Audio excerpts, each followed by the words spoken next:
Mòdé re tewé adé, mo bọ̀ re tàbọ̀yè. Kó jí ẹ kò mọ̀ mí, ẹ kò ń gbóhùn mí ná. Èmi Ọ̀ṣọ́rùbù onígbọ̀ ohùn lọ́nà fún. Èmi afìlànà ṣọ́bọ̀ ṣe rìnsẹ̀.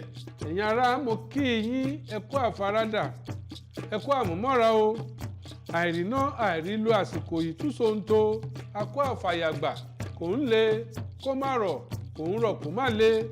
Ìgbọ́jọ́ bá kan rí alágbàtà bọ́gbé. Ẹ kú àfàyàtẹ o. Ẹ kú gbogbo ẹ̀. Àyípadà ìbá owó náírà tọ̀tẹ̀ ìtúsonto. Ìlànà yìí wọ́n gbé tọ̀tẹ̀ yìí gbà ní dédé aráyé lára. Ẹ kú àfaradà kò sẹ́ni kò kàn àbí bákọ́ mẹ̀kúnnù re tọ̀tẹ̀ yìí ta lórí jù. Gbà fi pamọ́ kí n dẹ̀ gbáhùn mo fi pamọ́ padà. Ṣó yẹ kí ẹ̀ wá dogun dọdẹ? Ẹ̀yin gidi sinmi ẹ kò dẹ̀ fèsì. Bóyá re ọ̀wọ́n aláṣẹ wa mọ̀ pé onírú ọlọ́jà yìí ń gba transfer. Bóyá re ọ̀wọ́n aláṣẹ wa mọ̀ pé oníwóróbo àtọlọ́kọ̀ èrò kò ń gbà yẹn o. Bí èèyàn bá fẹ́ raṣu rahun ìdáná ìyàwó onítọ̀hún rógo lásìkò yìí ìyẹn máa pọkẹ o. Cashless policy ní pèrò tí o ẹ̀rẹ́kẹ̀ ó níye mo gbọ́dọ̀ fi pamọ́ nínáwó mi nílé ìfowópamọ́ àbí bákọ́. Ó níye mo gbọ́dọ̀ gbà nínáwó mi àbí bákọ́. Àmọ́ kò níye mo gbọ́dọ̀ gbé pamọ́ sílé ìfowópamọ́ láláìmọye. Iṣu ò níye mo gbọ́dọ̀ gba cashless.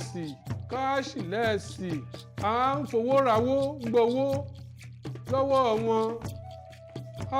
Èyí máa pọkẹ o. PVC ìyẹn ṣe pàtàkì lásìkò yìí fẹ́nìkọ̀ọ̀kan wá o.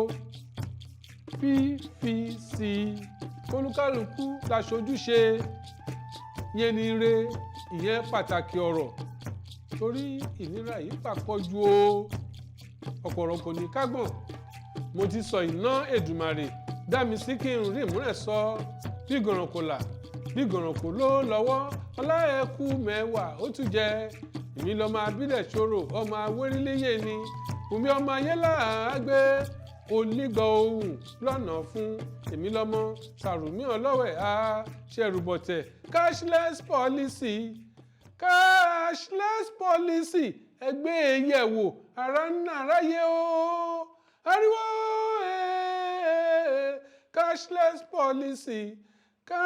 cashless policy ẹgbẹ́ yẹ̀wò ara ń nàráyé o.